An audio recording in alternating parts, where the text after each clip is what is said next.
Hello Scorpio. This is Inspire 2016 with your weekly tarot reading for the week commencing the 12th of August until the 19th of August 2019. The first card for you is representing, how do you feel about yourself? Your card is the Queen of Swords. You will meet a female significant figure who is most likely from the air sign, who is stern and composed, and without much feeling. If you are single, she might be someone that you're looking forward to be your partner. On the other hand, this card also represents the intellect's ability to judge and discern impartially, without the influence of emotion or sentimentality. She likes to know the how, what, why, where, when and who of everything to help her make sense of her environment and to better understand others. It is not that she does not care about others, but she connects to other people through an intellectual understanding rather than an emotional understanding.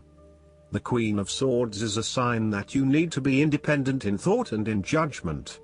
You must use your unbiased intelligence in order to make a judgment of a particular situation, drawing upon every piece of information and fact that you have gathered along the way. Empathy or compassion towards others may distract you from the task at hand, so it is important that you think with your head and not with your heart at this particular time. Do not let emotion get in the way. Rather, use fact and logic to make your decisions. The Queen of Swords also has an innate ability to tell it like it is. She is a quick thinker and highly perceptive, and as such, she can cut through the noise and confusion to get straight to the point. There is certainly no beating about the bush, or softening of her comments, opinions and thoughts. She is upfront and honest about her opinions, and expects the same from others. The best way to interact with the Queen of Swords, therefore, is to remain as impartial as possible, and to present your thoughts and opinions concisely and honestly. The second card for you is representing, what do you want most right now? Your card is the Seven of Cups. What do you want most right now is realizing your dreams. Although dreaming is beautiful and provides inspiration for action, you must at some point begin to build those castles in your real life. A choice must be made, even though the apparent multiplicity of options seems to paralyze you with either fear or excessive anticipation. If you are unable to make a decision because of too many options, it is time to carefully evaluate the pros and cons of each option and make a thoughtful choice. You also need to be very clear about what it is you are working towards so that you can make the best choice. Make your decision with caution, as all is not what it seems to be. Great opportunities may turn out to be major problems later on, while less enticing options may turn out to be golden opportunities. With the Seven of Cups, there is a risk of illusion. You need to separate what is real from what is illusion. Protect yourself against unclear or wishful thinking and habitual daydreaming. Oftentimes, this card shows choices and plans that have little or no basis in reality. With so many choices presented to you, it is easy to be swayed to that cup containing the snake of jealousy and cunning. Since this card is from the suit of cups, the temptation is likely to be sexual or emotional in nature. The one-night stand, the extramarital affair, and all those other things that seem innocent and pleasurable at the time they are undertaken. But in the vast majority of cases, the pleasure gained temporarily is far outweighed by the consequences that last, in most cases, for an entire lifetime. The third card for you is representing your fears. Your card is the Four of Pentacles. You are afraid of losing money. You are haunted by a fear of poverty that compels you to be materialistic. You are extremely defensive and self-protective materially and emotionally, fearful of opening up and trusting other people. You are very reluctant to spend money and you are keeping a very tight rein on your cash. On the flip side, You may be spending too much money and need to get a better hold of your financial resources. You have spent your time recently focused on career building and material acquisitions, rather than your relationships. This approach to life has been quite successful financially but is very limiting when it comes to connecting authentically with others. You have created a prison for your time and your energy by building up this solid wall of work and financial responsibilities, and will need to release and escape from this to some extent if you want to focus on more personal issues. The important thing to realize is that success in your career is beneficial but only to a point. You may need to examine your life and determine what you can give up, particularly in terms of effort and time put towards work and other similar activities, so that you can have more energy available for developing personal relationships.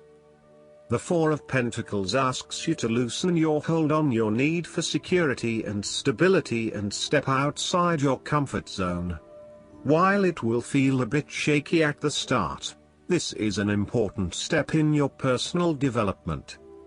The fourth card for you is representing what is going for you.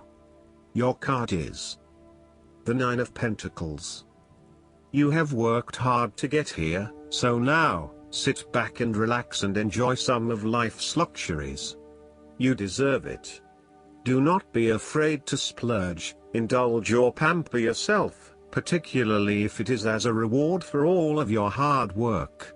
Treat yourself to a special occasion, to simply celebrate the journey you have been on to achieve your goals and to re-energize yourself for the next phase. You are close to reaching completion, so acknowledge this and then prepare for what will come after. Sometimes, however, the Nine of Pentacles can indicate that you are close to reaching your goal but you have not yet made it. So, as a result, you may want to stick to your program and continue sacrificing until you have reached that goal. You are showing great self-discipline and self-control to ensure you get to where you want to be. Whilst the Suit of Pentacles typically focuses on material wealth and gain, the Nine of Pentacles also suggests that you are in harmony with the nature that is around you. You have an appreciation for the beauty and abundance found in nature and you are able to harness this energy to bring pleasure into your life. You may enjoy gardening or floristery, or you may simply like to pass your time in the beauty of nature with picnics or walks in the park. The Nine of Pentacles can indicate a time of restraint, poise and grace. The figure in the card is very ladylike and refined. She lives a comfortable, luxurious lifestyle and is able to keep herself looking nice. This is a time when you need to carry yourself with grace and refinement, and to be tactful and diplomatic in your dealings with others. The fifth card for you is representing what is going against you. Your card is the Six of Pentacles. Be very careful about who you lend your money to, especially if you yourself are in financial trouble. While a generous spirit is a wonderful quality, you need to ensure that you are able to support yourself whilst helping others. You may have a tendency to spend or give away more than you can afford to. Be careful with the amount of debt that you get into. It is possible with the Six of Pentacles that you are getting in over your head and it will soon come back to bite you in excessive interest rates or personal threats if you are unable to pay it back in time. Be wary, too, of get-rich-quick schemes that are more likely to leave you with a hole in your pocket than a pile of cash. The Six of Pentacles sometimes reflects the selfish side of charity. In some cases, people give to others not for the benefit of the other but for the benefit of themselves. Be careful that you are not trying to prove to others that you are generous because you can give to the poor or the needy. Aim to give selflessly rather than selfishly. In a relationship reading, the Six of Pentacles suggests that one partner is doing a lot of the taking but not a lot of the giving, thus creating an inequality in the relationship. You need to be careful that your generous spirit is not being taken advantage of and that you are not always the one making compromises for your partner's benefit. The last card for you is representing the likely outcome that you may have. Your card is the Six of Cups. You want to return to the happy memories of your past, whether as a child, teenager or adult. Oftentimes, though, these memories are indeed a thing of the past and reflect aspects of your life that have since vanished. You may feel that the only way to connect to this happiness is to escape into the past where you can reflect on your happy and beautiful memories, instead of dealing with current challenges.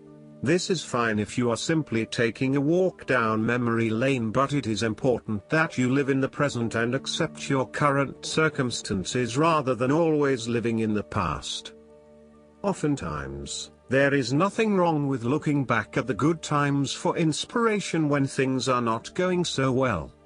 In the midst of change and crisis, the Six of Cups suggests that looking back at what you have endured is a good way to assure yourself that, whatever trials lay ahead, you will meet them and you will overcome them as you overcame others.